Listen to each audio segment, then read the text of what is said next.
Ottoman साम्राज्य में सुल्तान का सबसे बड़ा बेटा ही गद्दी का उत्तराधिकारी माना जाता था, लेकिन इस वजह से राजा के दूसरे बेटे और कई लोग उस दौरान गद्दी को हथियाने की कोशिश में बगावत पर उतर आया करते। इस बात को जानते हुए महमद नाम के एक शासक ने गद्दी पर बैठने के पहले ही अपने सभी 18 भाइयों, यहाँ तक कि सारे मेल रिलेटिव्स तक को मौत के घाट उतार दिया। जिसके बाद उसने एक शाही नियम बनाया, जिसके तहत जो भी शख्स सुल्तान की गद्दी पर बैठेगा उसे अपने सभी भाइयों को मौत के घाट उतार देना होगा, और ये बात पूरी तरह से जायज़ होगी। जिसके बाद हर बनने वाले सुल्तान ने अपने सभी भाइयों को रास्ते से हटाकर गद्दी को हासिल किया। आज के इस वीडियो में मैं आपको इतिहास के कुछ ऐसे ही अनसुने और अजीबोगरीब कायदे और कानूनों के बारे में बताऊंगा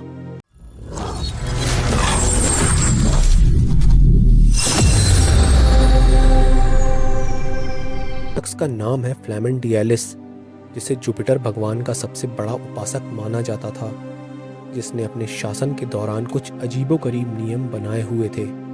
उन्हीं नियमों में से एक नियम के मुताबिक कैदी अपनी जेल की सज़ा काटने के बाद घर तो जा सकता था, लेकिन उसके घर जाने के बाद उस कैदी के घर वालों को उसके शरीर से बंधी जंजीरों को निकालकर उन्हें लेकर पूरे राज्य में घूमना पड़ता था। कैदी के रिहा हो जाने के बाद भी यह एक तरह की सज़ा ही हुआ करती थी, जिसमें कैदी के साथ उसके घर वालों को भी सबके सामने जलील होना पड़ता था, जो अपने आप में ही एक हैरान कर देने वाली बात थी। हम्मुराबी एक बेबीलोनियन शासक था, जिसने 1792 से लेकर 1750 बीसी तक मेसोपोटामिया पर शासन किया, और अपने शासनकाल के दौरान उसने कई नियम ऐसे बनाए थे जिसे उसने एक काले पत्थर पर गुदवाया था, जिसे कोड ऑफ हम्मुराबी के नाम से जाना जाता था, जिसमें 282 ऐसे कठोर नियमों का जिक्र आता है जिन्हें जानकर आप हैरान रह जाएंगे। जिसके एक नियम के मुताबिक घर के धराशाही हो जाने पर अगर उस घर के मालिक की मौत हो जाया करती तो इसकी सज़ा के तौर पर घर को बनाने वाले शख्स को मौत की सज़ा दी जाती थी, और यदि घर गिरने पर किसी बच्चे की मौत हो जाया करती तो घर जिस शख्स ने बनाया था उस शख्स के बच्चे को भी मौत के घाट उतार देने का प्रावधान हुआ करता था। ऑटोमन एम्पायर में 1567 के दौरान कुछ अजीब तरह के कानून हुआ करते थे, जिसमें से एक कानून ये था कि अगर कोई व्यक्ति निर्दोष है और उसने कोई अपराध नहीं किया हुआ है, लेकिन फिर भी लोगों को अगर ये लगता कि वो भविष्य में कोई क्राइम कर सकता है, इस बात पर भी उसे सज़ा के तौर पर फांसी दी जा सकती थी। इसे मैं आपको सरल शब्दों में समझाऊं तो इसका ये मतलब हुआ कि किसी निर्दोष व्यक्ति को ये सोचकर भी सज़ा दी जा सकती थी कि हो सकता है ये व्यक्ति भविष्य में कोई जुर्म करे। ये कानून आपको अजीब ज़रूर लग रहा होगा, लेकिन ये पूरी तरह से सच बात है, जिसे फ्रैट्रिसाइड कहा जाता था। एंशिएंट रोमन एम्पायर में पर्पल कलर को शाही प्रतीक माना जाता था। इतना ही नहीं, इस कलर को आम लोगों को पहनने की इजाज़त तक नहीं हुआ करती थी। जो लोग इसे पहन सकते थे उन लोगों का या तो शाही खानदान से ताल्लुक़ हुआ करता था या उन लोगों के पास कोई ऊंचा पद हुआ करता था। जैसे रोमन साम्राज्य में मेयर को एक परिधान पहनना होता था, जिसमें पर्पल कलर की एक स्ट्रिप हुआ करती थी। उस दौरान पर्पल स्ट्रिप वाले उस कपड़े की कीमत आज के समय के हिसाब से एक कार की कीमत जितनी हुआ करती थी। इतना ही नहीं, केवल रोमन एम्परर को ही पूरी पर्पल कलर की ड्रेस पहनने का अधिकार हुआ करता था।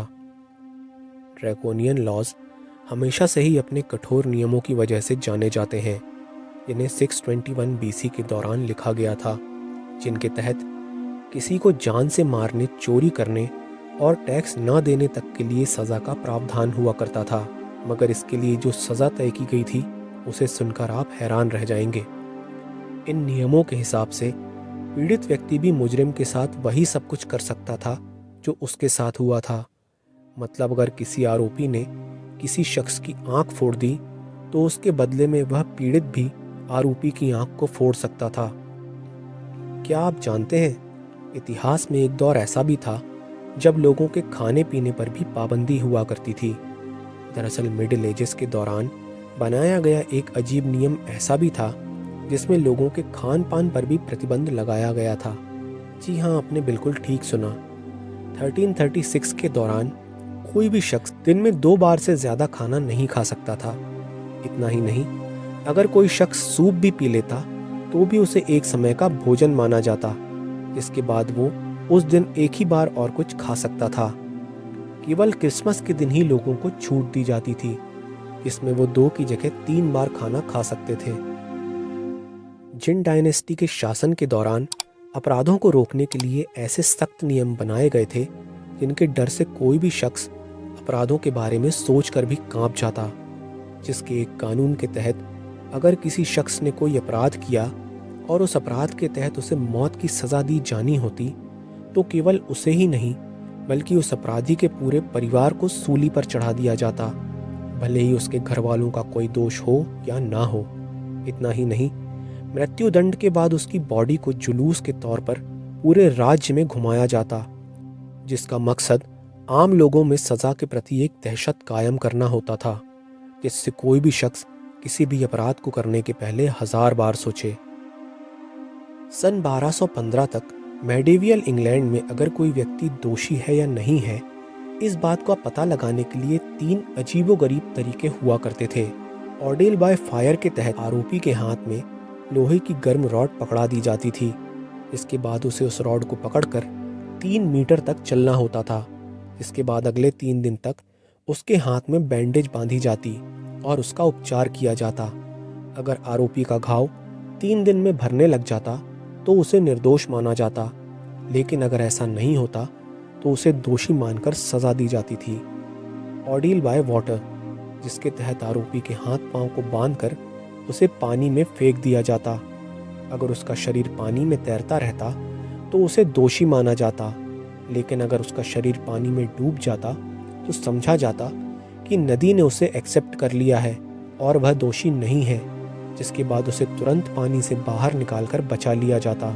ऑर्डील बाय कॉम्बैट, इसके तहत आरोपी और पीड़ित व्यक्ति के बीच एक फाइट को अंजाम दिया जाता था और ऐसा माना जाता था कि जो भी व्यक्ति निर्दोष होगा, गॉड उसी को शक्ति देंगे और इस फाइट को निर्दोष ही जीतेगा। आपको जानकर हैरानी होगी कि ये लड़ाई उन दोनों में से एक शख्स की मौत पर ही आकर खत्म हुआ करती थी। और 1215 के बाद पोप ने इन ऑर्डील्स पर रोक लगा दी और एक ज्यूरी सिस्टम लागू कर दिया।